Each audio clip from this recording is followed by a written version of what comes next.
Hey, everybody. Welcome to the summit, People Pleaser to Powerhouse. I have Kenyatta Turner here with me, and I'm so excited to hear what Kenyatta has in store for us. Hello, Kenyatta. Hi, Deb. Thanks for having me. Happy to be here. Thank you. All right. Well, allow me to formally introduce Kenyatta Turner. She is a celebrated behavioral superpowers coach and master trainer. She combines over 30 years of leadership experience with exceptional intuitive communication skills to offer transformative coaching, training, and speaking engagements through her company, Freedom Empire Consulting. Her expertise in delivering science-based behavioral assessments and personalized coaching helps individuals, entrepreneurs, and organizations enhance personal and professional growth through self-awareness, behavioral communication, and psychological safety. Can't wait to dig in. Yes, indeed. So, Miss Absolutely. Kenyatta, what was that? I was just saying yes. I was saying yes. Let's dig Yes. in. Let's dig in. Let's dig in. I know that's a hard thing with the Zoom, right? When we talk, that's why I try not to ever interrupt people a lot of times because then it just kind of, you can't always hear it correctly. So here we go. So, what led or inspired you to help people through self awareness, behavioral communication, and psychological safety? And also, can you tell us more about those aspects that will help us enhance our personal and professional growth? Absolutely, Deb. This is so much fun. Thank you first. I just want to thank you again for having me here. Excited to be a part of your summit and to share with your audience. So hello, everyone out there who's watching and listening right now. So how did I get excited and get into this? It's quite simple, actually, because it's all I know. Oh, So why do I say that? Is because I'm someone who started working at colleges at 18 years old, working at in departments in an administrative field, and I was in that field for over 25 years.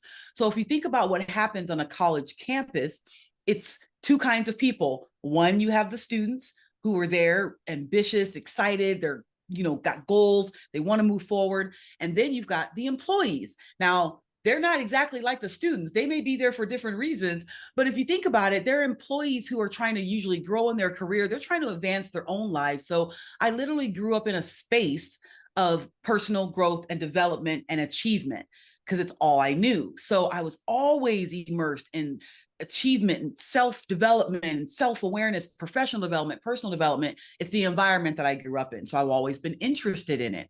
And then I found out about behavioral assessments like the one that I use called Behavioral Superpowers.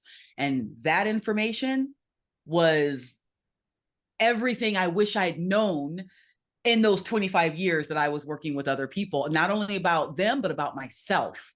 That data was very powerful. And so I've just been locked in since I first got access to the tool about 5 years ago. And now I use it in every single aspect of my business.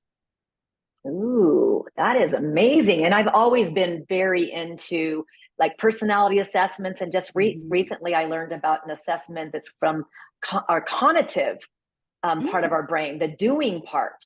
And Okay. I didn't know about that because I guess the regular personality assessments and things, and I'm not sure what yours is. I'm assuming it's more with the cognitive and or the affective part of our brain, where it's more the emotional part, like our preferences and what motivates us. Is that It is. kind of what yours is like? Yes, it is. And if you think about and there's so many different psychometric assessments, like my assessment falls under that umbrella. They're called psychometric assessments. And many of them measure learned behavior. And that's why they will recommend that you take them again and again every couple years or so. So in the family of the DISCs, the Myers-Briggs, Predictive Index, Colby, Enneagram, Strength Finders, on and on and on, many of them are very specifically designed to measure changes that happen over time in a person. The thing that makes ours so very different is we're measuring what hardly ever changes in a person. So you only have to take the exercise once in your whole life because we're not talking about what changes. We're talking about who you are. And who you are is a combination of your experience, your life goals, your values, your communication styles, your preferences, all things that have been started to, embed in your amygdala about since the age of 3. So those things don't change very often, even though we have neuroplasticity. And of course, you can learn things, you can learn new habits. But the thing about it, and everyone listening to this call, I'm sure you absolutely can identify how easy is it to change something about yourself?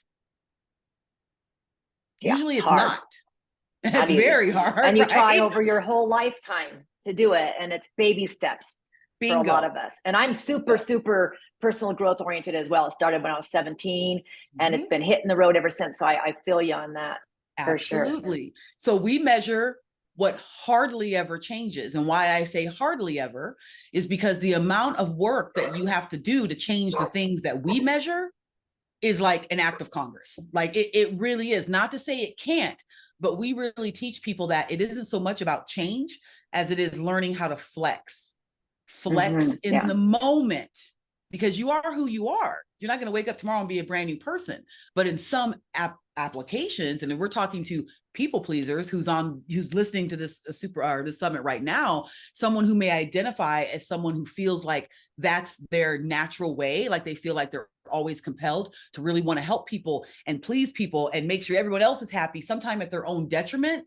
That might be something that you feel like you've always done, and it's probably true, and I can measure it, and I can tell you at what rate you do that, so that you know that if that's something you want to work on in your own personal development and growth, you know from whence you are starting that process and how hard you may have to work to move the needle. And it's only about moving the needle. It's not about a quantum leap, because you are who you are. But in certain situations, you may look up and go, this is one of those moments where I may be trying to make everyone happy right now. And I have to stop and realize that that's not possible. And I need to really focus on maybe what I need. Now, for people who are people pleasers, what I just said right there is challenging. Doesn't mean it can't be done, but you need to know from where you're starting from. And that's what my assessment does. Beautiful. Excited to hear more. Now, Yes. in your talk, you've talked about tips that you give and that you share to help us master our behavioral mindset. Could you Mm-hmm. share with us kind of what you mean about behavioral mindset and those tips? Yes, absolutely. So, the easiest way to understand the behavioral mindset and to really start leaning into it is to actually take the behavioral assessment, because it's going to give you those baselines. But what I mean by the behavioral mindset is once you understand and have clarity on your behavioral factors and your behavioral identity, I'll give you an example. There's 10 behavioral identities, we call them archetypes, and there's 10. One of them is called an influencer. As an example, that is mine. It's also my mother's, by the way. We're both influencers. Another one's called facilitator, and so on and so forth. So once you have that high level understanding, like, oh, my style is this influencer, and you get trained and coached on what that means to be an influencer. And I can tell you right now, it has nothing to do with social media. Okay. It has nothing to Right. do with marketing and advertising. It was given this word influencer over 30 years ago. Okay.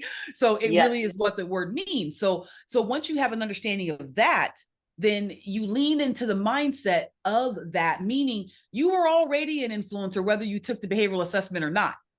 But now you have some language around this particular thing, but that's not it.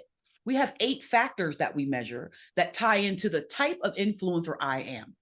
So, as an example, when I say behavioral mindset, I have a behavioral mindset about who I am and how I show up in the world, right? Meaning, I know that I'm an outgoing, fast paced influencer who's extremely abstract and creative, focused on results, spontaneous, and daring.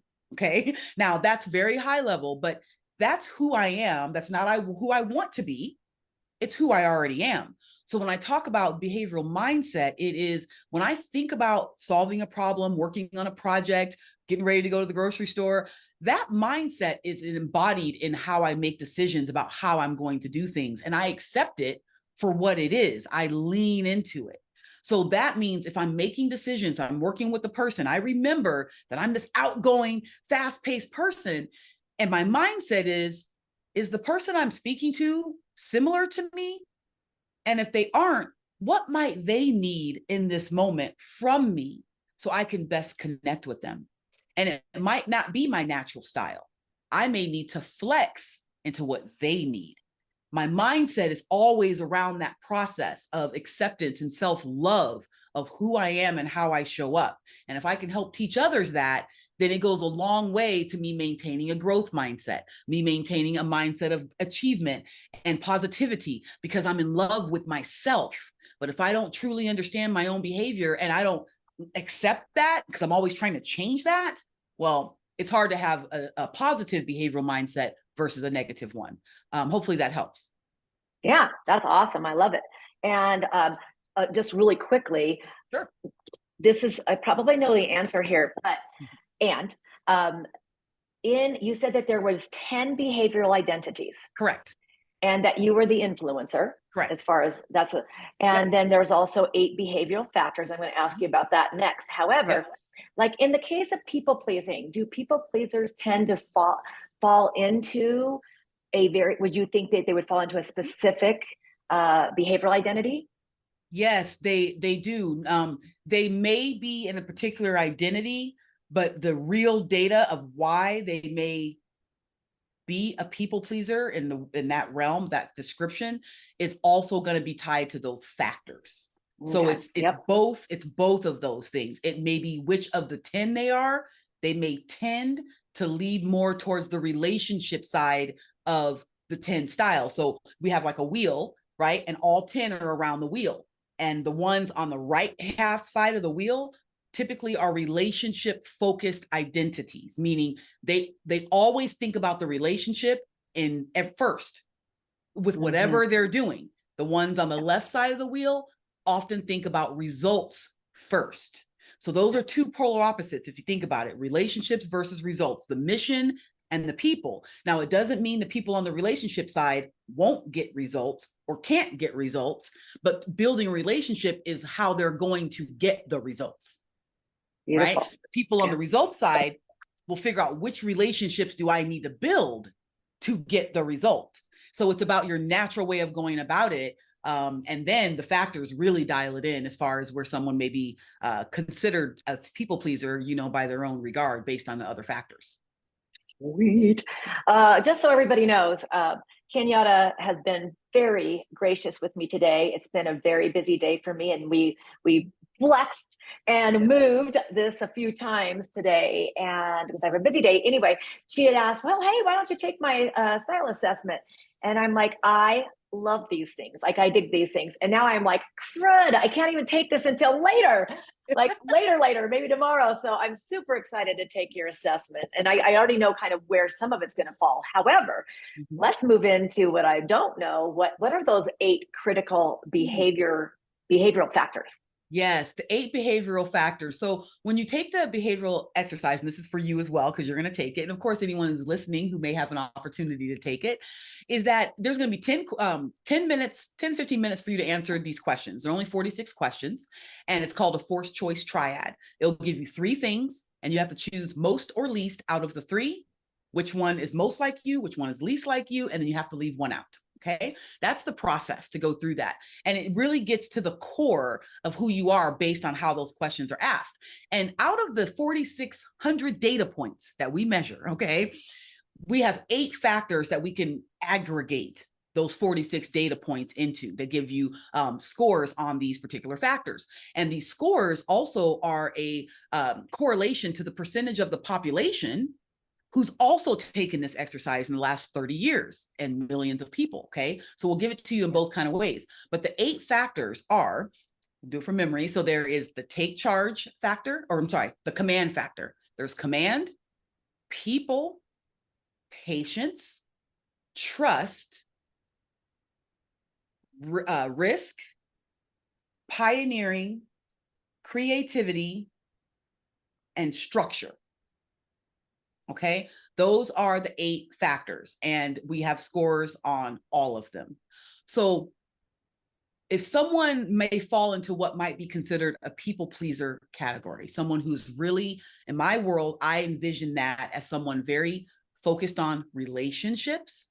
They're probably very patient, maybe to a fault at times, hence being people pleaser, right? They may be extremely trusting. Not to say that it's wrong to trust, but the opposite of trust is skepticism. And skepticism's not wrong either. Okay. It's about at what rate a person does this, where that power of being trusting maybe become kryptonite for them when they're trusting too much, right? So of the 8 factors, I know that if someone took the exercise, I could look at their results on those factors and I could make a determination before I even meeting them if this person may consider themselves to be a people pleaser just by the data on those 8 factors. Absolutely. And it's very Super. simple at that point. Yes, I'm super cool. And obviously, in your coaching, Mhm. and do you call yourself a coach? Yes, I'm a behavioral superpowers coach. That's what I Super, call yeah. it. I mean, Yep. my goodness, right? Okay. Yeah. So I've obviously certified you, about 40 other behavioral superpowers coaches as well in using this tool. So yes, that's what I am. oh, that's super cool. Mhm. And I know that, we're getting into we have a little bit time left Okay. still. But I just have so many questions. So it's all right. We'll just have we get to have another interview sometime. Sure, So sure. Yes. absolutely. So how, one of the things that comes from your talk as well, that I want to talk about, self-love. You've mentioned that for yourself. Mhm. So how can we generate self-love through self-awareness? Because you've mentioned self-awareness as well in your bio. Yes. I truly believe that if people have a deep level of behavioral self-awareness, right, through the data that I'm speaking about, it's one of many ways to get self-awareness, right? People find their self-awareness in lots of different ways. They meditate on it, they journal on it, they get feedback from other people, they reflect on it, all which is wonderful, but it's very subjective. Okay. It's part of the self-awareness journey. When you add something like behavioral science to it, objective data to your self-awareness journey, it either affirms, confirms, or it's a revelation about who you are. And through that, acceptance then can come, especially if you're coached through it, to say, yes, I am this extremely trusting, relationship focused, creative individual, as an example. And that's okay. Here's the data that shows why I'm that way. People always ask the question, who am I? And I answer also not only who you are, but why you are. Once you have that, then you can become behaviorally and unapologetically you, meaning you love these natural factors about you. You lean into them. You learn to sharpen those skills, right? And that helps you fall in love with yourself, which I then believe is the thing that ultimately can change the world. If more people actually love themselves, it would make it easier to love other people. And then that's a ripple effect on the entire, all of humanity, I believe. But think about even some of you listening to this right now, you may not be in love with yourself. You may have many doubts and limiting beliefs about who you are and why you are. Your own self-fulfilling prophecy may be limiting you instead of liberating you. But if you can fall in love with yourself through self-awareness, it's a game changer. It changes the world around you because you change how you show up in the world. And that's what happens when you get deep level behavioral self-awareness. I love that. And you got to do that for yourself back Yes. when 5 years ago It was 5 years ago I got access to this tool. Yes. that And you got that access to this tool. I But learned about it and took the exercise like you will. Yep. yeah, Mhm. yeah, absolutely. And hopefully all the listeners on here, right? Yes. Yes. I want you all to Absolutely. too. No doubt. I have a question about, how has your clients received the assessment, like personally, and like however you would want to say in your own words, how that has helped them move forward and change those limiting beliefs and basically really are set patterns of behavior. Yes.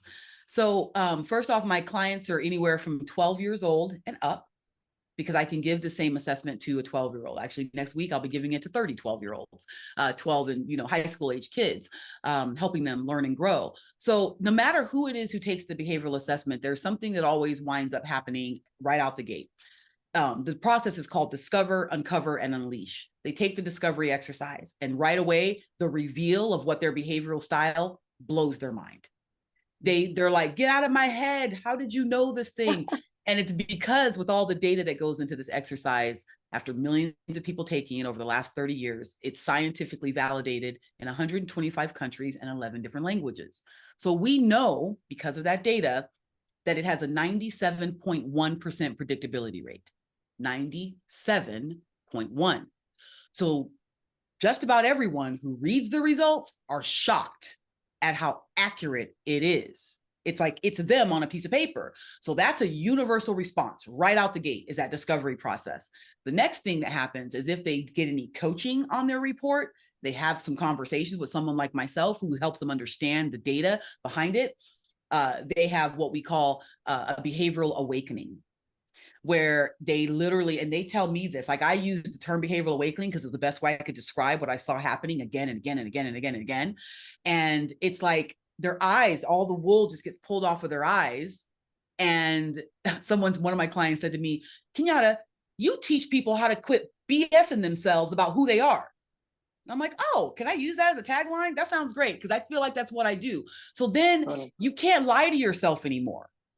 You can't, because the data is right there. So that's what they all experience. They're like, man, I always knew that about myself, but I didn't have the language or the words, or they start seeing the differences in other people, and they start realizing, oh, that's why I don't like so-and-so because they do this, or my ex gets me crazy because of this, or my child drives me nuts because of this, or my boss, or my whatever. They start seeing themselves and what they're not. And that is what they tell me. They're like, wow, everyone seems different to them outside of themselves now, because they see what they're not. And they accept people in a different way because they stop judging them, and they start removing that bias. Behavioral bias is a real thing, and they start removing that. So that's what the clients tell me about the situation. They have that awakening, and they start seeing other people differently. So because they have that awareness, if I'm hearing you correctly, because they have this deeper awareness than it sounds like really almost all the other assessments out there. Because you've probably taken a bunch of them. You're like, I know, right? Yes. But it sounds like you're pretty familiar with a lot of these, right? Yes. That somehow it opens up, like their neural pathways. You brought up neuroplasticity, and it must, does it start to create more like a flex, like a more elasticity, to where it's easier for us to create a new neural pathway? I know we haven't really talked about this much, but But you're right. It does, because again, people don't know where to start from. Yeah. So if you think about personal development, everyone talks about personal development, how great it is. But who actually talks about from where does a personal development begin? People can't measure that. They'll stand on any stage and say, you should know who you are. You should know what you're good at. You should know what your passions are. You should know what your purpose is. Everyone's preaching that, but no one's saying, oh, here's how you do that, right? And here's where you start from. So once people have clarity on where to start from, that helps open up the neural pathways to understand what you may need to actually be working on. So you now have more clarity. I mean, think about it. You can't, if you don't have clarity about where you're going, you're going to wind up somewhere, but you don't have a clear direction. So now this gives you a very clear direction. So now you can say, because I'll give you an example. I'm someone who's extremely fast-paced and impatient. My report will tell you, it says right on it, Kenyatta favors logic over feelings. That's me. Yep. So by the way, those of you listening, if you're wondering, is Kenyatta a people pleaser? Absolutely not. Nope. That's no one's ever described me that way. Okay. Right. My whole life. Does it mean I don't want to please people? No. Right. Does it mean I don't want to build relationships? No. But that is not my natural way. So my natural way is to be much more logical, much more, keeping those emotions at bay, and let's focus on solving the problem. Right. So here's right. Yeah. But I've also learned that sometimes people need something different from me. I've learned I have to be more patient, and with certain people. So I've learned to do what a power plant does, right? A power plant generates power. It doesn't have power, right? Well, I generate patience. I don't have patience. So someone else may take the behavioral exercise and have a really high patience score, where they just naturally are patient with everyone. That ain't me. Okay. Yeah. So it's really about me making a choice, going, okay, I see my scores on my fast-paced scale. I see where I'm at. And in some times in my life that has served me. But at this stage in my life, I need to learn to be more in control of that. So then I make choices, and now my neural pathways are open now, right? I can start working on it. So then the last question, the way I'll say this is, someone may be going, well, how do you generate patience, Kenyatta? For me specifically, I learned how to do it through yoga, meditation, and mindfulness. I practiced those things daily for the last 7 years. Now I have friends who call me Zenyatta versus Kenyatta. 10 years ago, you never would have called me Zenyatta. So that's proof that yes, you can flex, but you have to realize how hard you have to flex. You can stretch a rubber band out, right?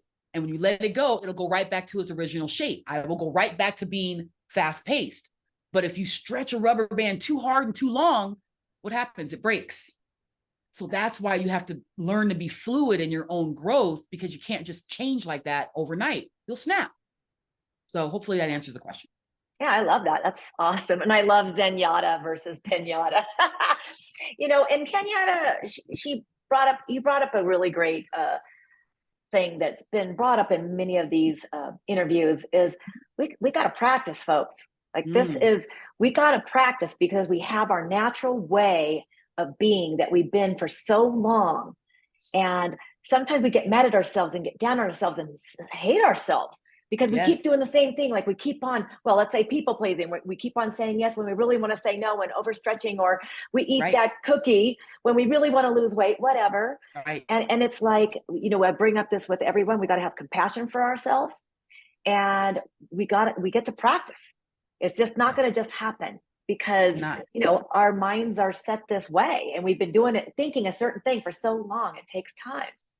Yes. So, you know, if we had more time, I would want to ask you more questions about with that awareness. And then they start asking themselves different questions, looking at things differently, different scenarios, wondering if that would affect their judgment. Because I believe from many of the teachings I've had that usually what gets us into trouble is our judge, our inner judge. Oh, yes. We're either judging others, judging the circumstances, or judging ourselves. And then all the other saboteurs come into play, things like that, right? And it's like, so I'm wondering if this also helps us to be, like you had talked about, acceptance, self-love, and others. Yes, you stop. You don't stop immediately judging, right? You start being more accepting of others' differences. You learn to manage their differences and celebrate their differences, and the need to judge literally starts melting away because you now have knowledge about behavior and what they're naturally doing that is different than you, and you're naturally doing your thing. So you stop realizing that they're wrong because they probably aren't wrong. It's probably just different. And so I like to say it's not personal, it's behavioral science. Most of the reasons why we judge other people is because we're taking their actions personally. We think it has something to do with us. I'm going to tell you right now, you're important, but you're not that important to everyone else because no one cares more about you than you. No one cares more about you than you. You listening to me right now, watching this summit, no one cares more. And here's the thing, they shouldn't care more about you than themselves, should they? Right? So when you start realizing that they're not as worried about you as you think they are, because they're actually more worried about themselves, and you start to accept that and you start doing it yourself, going, wait a minute, they don't even care about me more than I care about myself. So why don't I care about myself more? Why don't I focus on that? So then you start doing that and the need to judge just kind of melts away. You actually realize how ridiculous it is. Quite honestly, that's real talk. It really just kind of becomes ridiculous. Okay. Yeah, I love it. But you can't do that with only subjective information about yourself. You need to add other sources. And my assessment is just another source, but it's objective data. And you have to take it to experience it, and then you decide. Some people say, oh, I don't want to take personality things and things like that. I don't want to be boxed. Listen, you box yourself more than any assessment ever would. You're the one who answers the questions. So you don't blame me, you know what I mean? Like, because of what the result is, you answer the questions. And if you're honest with yourself about the questions and you aren't trying to skew the results to who you think you want to be, and our test is designed to not let you even do that anyway, but some tests allow you to gamify it, where we can elicit the result as you choose, right? To me, that's parlor tricks. That's child's play. That's not what I do here. I call it behavioral superpowers because that's amazing and it's fun. And I really believe that that's kind of what it is. And so it may sound frivolous, but don't get it twisted. Yeah. It's not. Okay. So just know that you, if you truly want self-awareness, you need to be open to many different ways of gaining that self-awareness. Yeah. And I'm just recommending you add this to your toolbox, and then Yeah. you can talk to me about how you feel about it. I love it. That's so true. Just like with a lot of us entrepreneurs, we take all these courses and get all these coaches Mhm. and things, and then they say this is how you do it, and we go and try to do it exactly that way, and it doesn't work because we're getting the circle No, and the square, and it's so frustrating. But you've with this assessment, it helps us understand how we can tweak whatever we're learning from these yes. courses and these coaches, right, to work for us. Yes, how Yeah, you do anything behaviorally is how you do everything. So whatever course you're taking, you're only going to do it how you're behaviorally wired to, or you're going to try to force yourself into doing it to how you're not behaviorally wired to, because the course is built for people who aren't like you. Right. yeah, So that's a yeah, square peg, round hole. So what I do, yeah, you asked earlier, what kind of coach am I? Right. I'm a behavioral superpowers coach. I'm not a business coach. I'm not a life coach. I'm not a health coach. I'm not a speaker coach, but I coach speakers and I coach people in their life and their health only because I give them their report. And yeah, I say, here's the data that shows how you're going to do whatever you're going to do. So why don't you take this report to your health coach, to your life coach, to your speaker coach, to your business coach, to your financial planner, because they need to know this about you to be more effective in giving you the prescription that you need to learn the information they're trying to teach you. Because if they're trying to mold you and give it to you in a way that they give all of their clients, you may not resonate with that. So this just saves them a lot of time at really getting to the core of what you need, because you show them the report and you're like, this is what I need. Because if I'm a really structured person, I need structure from a coach. I'm not that person. I'm the opposite. If you are my coach and you try to give me structure, like I'm automatically rebelling against it, even though I'll look you in the face and tell you, okay, I'll try that structure you just gave me. I'm already thinking, oh my God, I don't even know how I'm going to do this. Right. that's me too. And I may be afraid to tell you that as your student. I may be, and I'm not even so much afraid to tell you, I might not even truly understand that about myself to know to tell you. Yep. Right. But if I have it on my report and I'm all, oh, dang, I need you to read this. Yeah. And they can look at it and go, okay, I see what you need. Right. So again, that's why I'm not any of those other types of coaches. I'm the coach you want to come see before you go to the other coach. Does that make sense? Yes, yes, So yes. absolutely. Oh my gosh. Woo! All I can see is boom, baby. This is Yes. so fun. All right. So I've kept you on longer because it's so fun. So Ah, before we wrap this up, I want to know, is there anything else that you would like to share with the listeners that, you're like, if you got off and go, oh my gosh, I wish I would have said this. Let us know. mm. Any last words that you haven't I told think us the yet? I think the last word would be about how the kind of people that I help, right? I mentioned from, because some of you may be like, is what I do right for you? And I don't know who you are or where you are, but I can tell you this. I love working with speakers and coaches because I am a speaker and a coach. And I love training people how to have this information about themselves so they can lean into it as a speaker and a coach, right? Own who Yep. they are. But also I like to work with people to teach them how to use it with their own clients. So it kind of goes both ways, right? I give my report to people, my clients know my data, right? The next thing is I love to work with corporations. I have large companies like governments and, large tech companies that I help with executive coaching, organizational development, and hiring. Right. So wherever you kind of are on that spectrum, this tool has value, because how you do anything is how you do everything. And that's no separation from life and business. If you are in a situation where you can't be who you are at home or can't be who you are at work, you are dying on the vine. You need to find behavioral alignment. Okay. So that's business or career wise and intimate wise and all those different things.